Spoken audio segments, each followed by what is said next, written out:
Hari ini kita akan mendengarkan firman Tuhan tentang gereja yang adalah rumah. Amin. Rumah penerimaan bagi kita semuanya. The home of acceptance. Mau berkata sekali lagi, rumah penerimaan. Bagaimanakah siklus penerimaan di Gereja Kemenangan Iman Indonesia? Minggu yang lalu saudara sudah diberitahukan mengenai digabungkan, diajari, diubahkan, dan dimampukan. Haleluya. Siklus penerimaan orang-orang di Gereja Kemenangan Indonesia 4D. Semua berkata 4D. Digabungkan, diajari, diubahkan, dimampukan. Sekali lagi, digabungkan, diajari, diubahkan, dimampukan. Sekali lagi, digabungkan, diajari, diubahkan, dimampukan. Kita berikan dulu tepuk tangan bagi Tuhan Yesus. Jadi bukan diajari dulu, bukan kemudian diubahkan, dimampukan, lalu kemudian digabungkan di Gereja Kemenangan Iman Indonesia. Siapa saja yang datang walaupun dia belum bisa apapun, dia digabungkan di gereja kita. Ketika kita bayi, saudara, kita tidak bisa buat apapun. Kita merusuh, kita menyusahkan, kita sangat-sangat menyebalkan. Orang sudah ngantuk, kita nangis. Orang sudah tidur, kita bangunkan. Orang punya kerja, ada beberapa banyak ibu-ibu terpaksa berhenti kerja supaya bisa ngurus anak bayinya. Yang mengerti katakan amin. Tetapi kita tetap bangga karena kita bisa mendapatkan penggabungan seorang anggota keluarga baru. Tidak ada yang berkata ini bayi merepotkan, dibuang aja lah ke tong sampah, nggak ada. Kalaupun ada sudah syaiton kalilah otaknya itu. Yang mengerti katakan haleluya. Dalam nama Yesus tidak ada kita yang demikian. Amin. Jadi tolong kalau ada jiwa baru, walaupun dia belum rohani, belum bisa apa-apa, belum bisa bersaksi, belum bisa berdoa, pikirannya masih kotor, pikirannya masih najis, pikirannya masih duniawi, tolong jangan saudara buang ke tong sampah. Haleluya. Ya, ada orang yang terpaksa di kerjanya pun, dia telepon, dibanguni malam-malam, gak apa-apa. Itulah namanya penggabungan. Banggalah kalau Anda di teleponnya. Bayangkan kalau bayi bisa memilih dan kemudiannya Anda tidak dengarkan, dia ambil handphone Anda dan kemudian dia telepon tetangga sebelah. Dan dia berkata katanya sama tetangga sebelah. Yang paling menyedihkan, tetangga sebelah saudara kemudian menyambut dan kemudian datang ke rumah saudara mengambil bayi itu dan merawatnya dalam nama Yesus. Itu tidak terjadi di GKII sekarang ini karena dari dulu sudah banyak terjadi bahkan sampai beberapa hari terakhir. Kenapa mereka pindah? Sederhana, karena kurang kuat ikatan yang ada di sini. Ikatan yang ada di sini dahulu saudara adalah ikatan apa? Ikatan di mana saudara ditakut-takuti. Nah, saudara digabungkan bukan karena engkau sudah rohani, bukan karena engkau sudah berbuah. Digabungkan karena Tuhan kirimkan. Yang setuju katakan haleluya. Digabungkan sebelum dia nikah. Tidak ada orang nikah dulu. Kalaupun ada saudara berarti ini pernikahan yang yang di aransemen. Pemaksaan. Biasanya pernikahan yang natural ialah apa? Sudah ada penerimaan hati terlebih dahulu sebelum dia menikah. Betul atau tidak? Betul atau tidak? Ya. GKI salah kecil dibesar-besarkan. Salah besar gak akan pernah dapat pengampunan. Yesus mengampuni, GKI tidak mengampuni. Makanya orang gak tahan. Sayang, dengarkan baik-baik. Itu perlu diubah dalam nama Yesus. Engkau ada di sini tidak perlu takut kalau masa lalumu dibongkar lagi.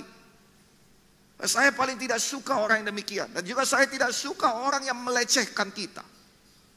Orang yang gak tahu persoalan tapi sibuk ngomong tentang kita itu juga tidak pantas. Yang mengerti katakan amin. Saya suka orang yang mendukung. Yang kau dukung bukan dosanya. Yang kau dukung bukan kesalahannya. Yang kita dukung bukan pelanggarannya. Yang kita dukung adalah pribadinya. Kalau Yesus tidak mendukung itu perempuan yang berzina, kemana dia? Kalau Yesus tidak mendukung itu perempuan yang ada di Perigi Samaria, kemana dia? Itu minggu depan saya bawa kepada saudara. Kalau Yesus tidak mendukung itu Zakeus, kemana dia? Kalau Yesus tidak mendukung dan memanggil Matius, nasibnya 10-11 dengan Zakeus. Cuman bedanya Matius tidak manjat pohon. Itu aja. Mungkin gak ada pohon di sekitar Matius. Yang mengerti katakan amin. Matius juga pemungut cukai. Nah, kalau Yesus tidak berkata digabungkan padanya, ikutlah aku, gak akan ada Injil Matius. Yang mengerti katakan amin. Nah, salah satu Injil yang paling rapi adalah Injil Matius. Kenapa? Karena Matius biasa membuat pembukuan. Rapi dibuatnya. Amin saudaraku. Ayo saya bacakan Lukas 19, 1-10 dengan cepat. Yesus masuk ke kota Yeriko dan berjalan terus melintasi kota itu. Dia tidak berhenti. Yeriko biasanya lambang dunia, dia tidak berhenti. Saudara boleh masuk, jangan berhenti di dunia. Yang setuju katakan amin. Di situ ada seorang bernama Zakeus, kepala pemungut cukai. Berarti mungkin dahulu bosnya Matius ini, mungkin. Dan ia seorang yang kaya, ia berusaha untuk melihat apakah Yesus itu. Dia tidak mau bertobat, dia tidak mau apapun, dia cuma mau melihat saja. Tetapi ia tidak berhasil karena orang banyak, sebab badannya pendek. Maka berlarilah ia mendahului orang banyak, lalu memanjat pohon ara untuk melihat Yesus yang akan lewat di situ. Ketika Yesus sampai ke tempat itu, ia melihat ke atas dan berkata, Zakeus, segeralah turun, sebab hari ini, perhatikan baik-baik, hari ini aku harus menumpang di rumahmu.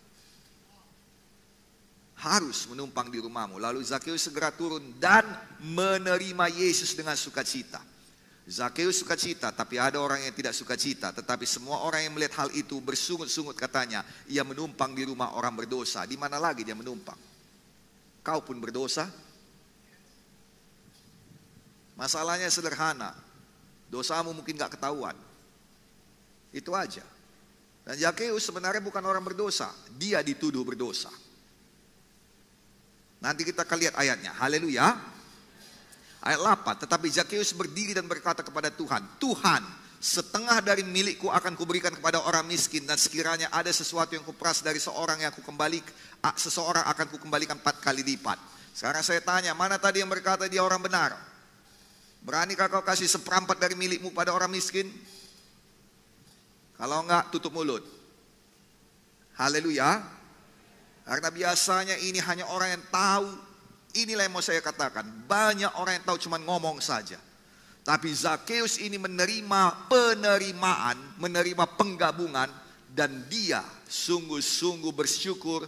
Dia diobahkan dan dia betul-betul berkorban. Yang mengerti katakan haleluya. Lalu Yesus menyambutnya. Katanya, hari ini telah terjadi keselamatan pada rumah ini. Karena orang ini pun anak Abraham. Kenapa dikatakan Yesus anak Abraham? Karena orang Yahudi berusaha mengeluarkan dia daripada keturunan Abraham. Orang-orang berusaha mengeluarkan engkau daripada janji Tuhan, berkat Abraham. Tolong jangan diikuti pendeta yang demikian. Yang mengerti katakan haleluya. Yesus menegaskan, engkau juga anak Abraham, engkau juga anak Abraham, engkau juga anak Abraham, engkau juga anak Abraham. Haleluya.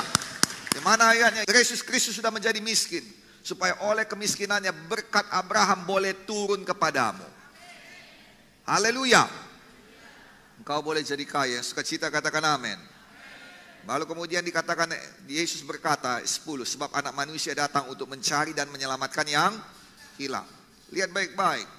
Zakeus datang bukan karena dia sakit, Zakeus datang bukan karena dia butuh, Zakeus datang bukan karena dia mau bertobat, Zakeus datang bukan karena dia berdosa, Zakeus datang bukan karena dia mau diselamatkan, Zakeus bahkan tidak mengenal kasih Kristus. Dia tidak tahu, dia cuma lihat kok rame, ada apa rame, ada Yesus, maka dia pengen tahu siapakah BTS itu. Siapakah Yesus itu? Yang mengerti katakan amin. Dia nggak tahu.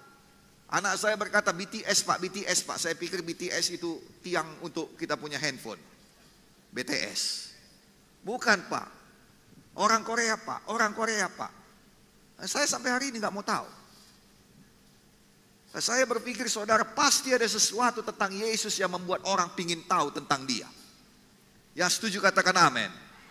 Something about that name. Sesuatu tentang nama Yesus yang membuat orang pengen tahu. Jadilah itu di Gereja Kemenangan Iman Indonesia. Haleluya. Yang setuju katakan amin. Zakeus tidak tahu kalau Yesus datang menyelamatkan orang berdosa, mencari domba yang hilang, gak tahu. Zakeus hanya pengen ngelihat aja. Kenapa sih rame-rame? Siapa sih yang disambut ini? Lalu saudara, dan dia dikatakan 2 kali. 2 kali. Hanya untuk melihat. Ayat 3 dikatakan, ia berusaha untuk melihat orang apakah Yesus itu. Orang Asia kah? Orang Barat kah? Orang Karo kah? Ini Alkitab mengatakan. Orang hitam. Tapi gak dapatnya. Maka berlarilah yang memanjat pohon ara untuk melihat Yesus. Jadi gak ada satupun pikiran rohaninya. Gak ada. Kadang-kadang orang datang, saudara, engkau tidak perlu sok rohani. Datang ke gerejaku supaya engkau dibasuh oleh darah Yesus. Ih, takut orang sayang. Yang mengerti katakan amin. Sudahkah Anda dipermandikan oleh air dan roh? Ih, permandikan oleh air, oke, tapi dengan roh. Ih, ngeri. Saudara kasih dalam nama Yesus. Gak usah demikian. Mulai dari sederhana, kawani aku ke gereja ya, nanti pulang ku bayari makan. Kenapa? Karena biasanya orang-orang yang ketemu Yesus, saudara, pasti akan digabungkan bersama-sama dengan Yesus. Haleluya. Ayo ke gereja yuk. Kadang-kadang kita menghina orang karena dia berkata gereja kami musiknya enak. Gereja kami AC-nya dingin. Jangan begitulah bersaksi. Saya katakan pada saudara, kalau Anda bisa bersaksi lebih baik silakan, tapi kalau tidak itu pun jadi satu kesaksian yang baik. Haleluya. Apapun kita buat supaya mereka datang pada Yesus. Apapun kita buat supaya mereka melihat Yesus. Yang setuju katakan haleluya. Lihatlah bagaimana Yesus menggabungkan Zakeus. Dia katakan hari ini, bukan besok, bukan lusa. Hari ini aku harus menumpang di rumahmu. Dari begitu banyak orang yang dari tadi mengeluh-elukan dia, gak ada. Tuhan berkata, kau punya rumah, ada kamar yang sisa gak? Gak ada. Dia tidak berkata di mana bait Allah, mana di sini kepala sinagoge, aku mau tinggal. Gak ada. Dia memang menyasar Zakeus. Saudara ada di tempat ini karena Yesus menyasar saudara. Haleluya. Kata harus di sini saya lihat dalam terjemahan Alkitab, artinya ada urgensi, ada kebutuhan, ada keinginan, ada tujuan. Ada urgensi atau kepentingan.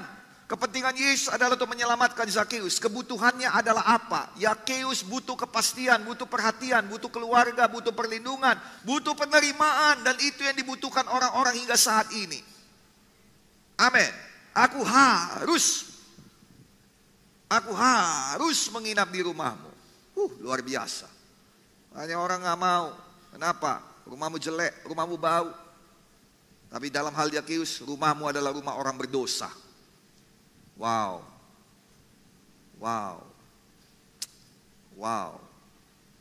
Hebat tuduhan dunia ini ya. Hebat. Tapi Yesus mematahkan semuanya itu.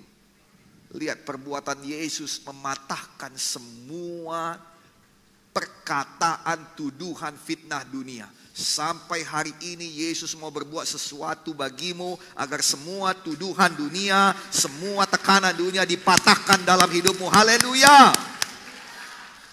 Kata harus itu artinya ada keinginan untuk menerima dan keinginan untuk digabungkan. Kata harus itu ada tujuan. Tujuan utama agar jiwa ini tidak terhilang tapi jadi keluarga. Ya setuju katakan amin. Lihat saudara, Zakeus menemukan home. Tadinya itu hanya sebuah house, rumahnya. Tetapi sekarang karena ada Yesus jadi home.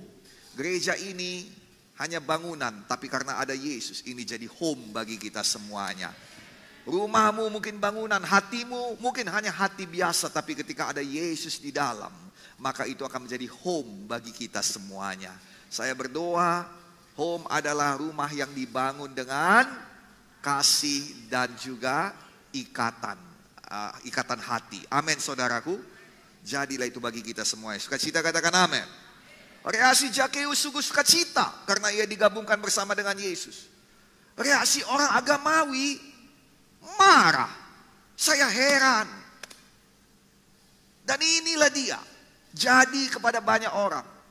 Nah lihat ada reaksi yang marah, ada penolakan terhadap penggabungan.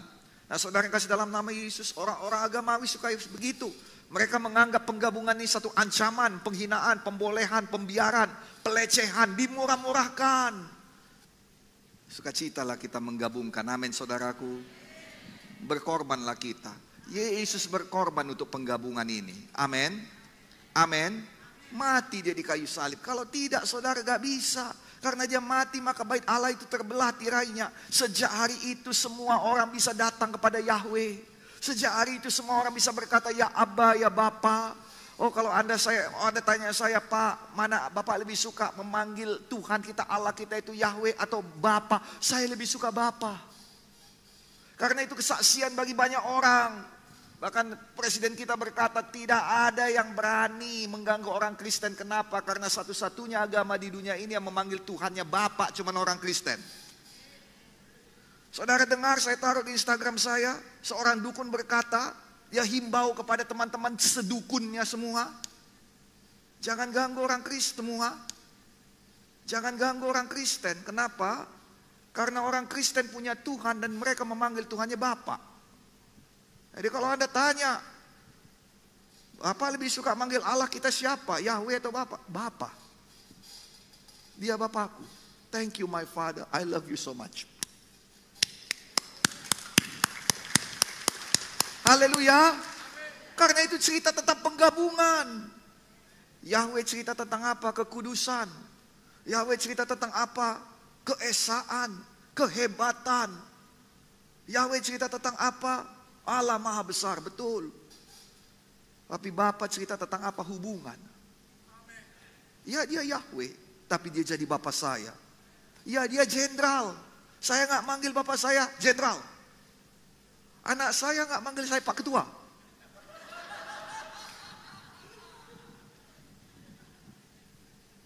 Tapi cabang-cabang manggil saya Pak Ketua. Beda dong. Anak saya kalau Karisa manggil saya Pak Ketua katanya. Saya tidak mengetahui. Saya sudah ketemu dengan pencetusnya. Dan saya tanyakan kenapa Anda membuat ini mengacau Indonesia ini. Lalu dia katakan karena Tuhan kita gak sama. Di mana dia rakyatnya gak sama. Sama Tuhan kita. Lihat tuh si Hagar itu. Sama. Cuman bedanya dia gak kenal, kita kenal. Itu aja. Haleluya. Haleluya.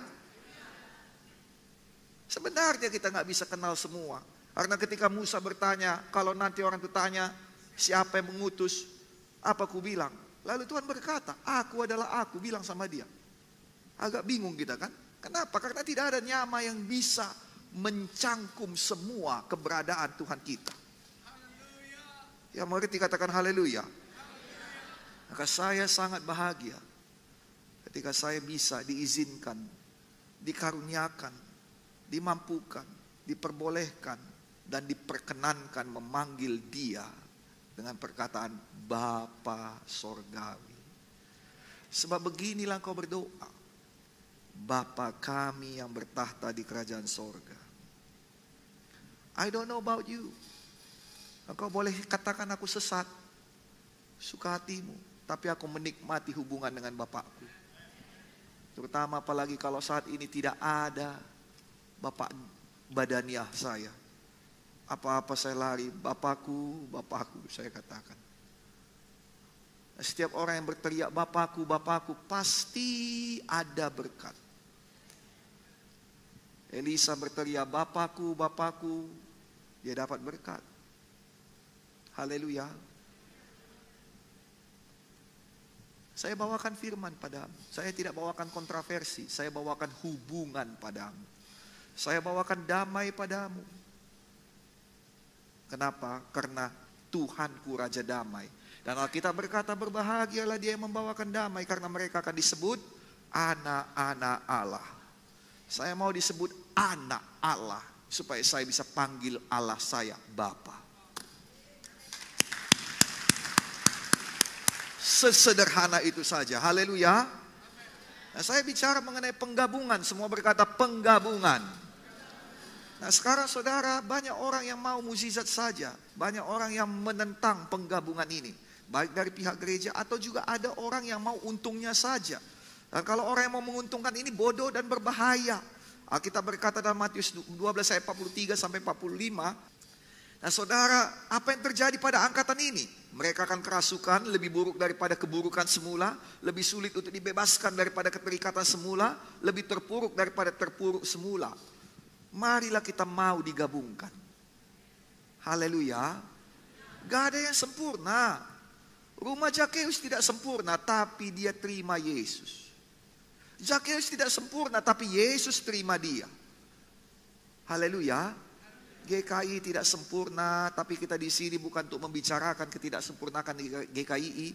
Justru karena saudara ada satu persatu itu disempurnakan, satu persatu diperbaharui, satu persatu dipulihkan sehingga jadi lebih lagi menyenangkan Tuhan. Jadi gereja yang berkenan di hati Tuhan. Haleluya. Yang sukacita katakan amin.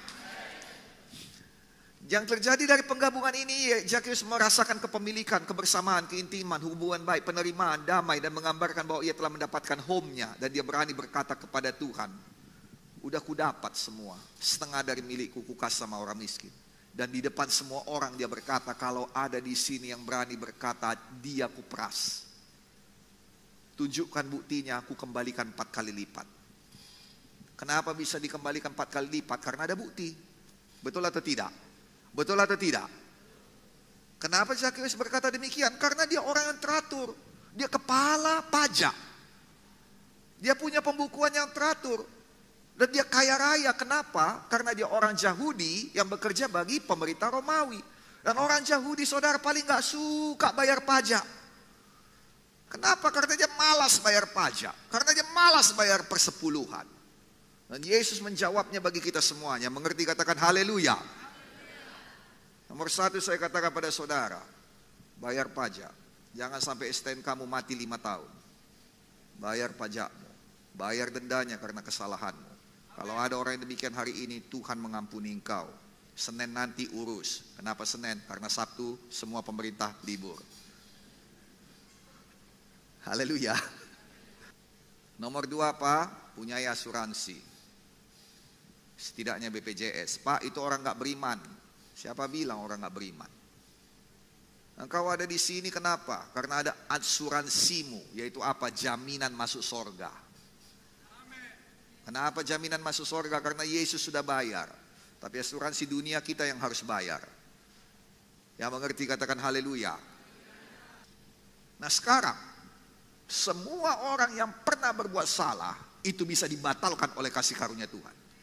Makanya saya katakan kalau ada orang yang salah, apapun yang diperbuatnya, kita bisa di sini menggabungkan mereka kembali.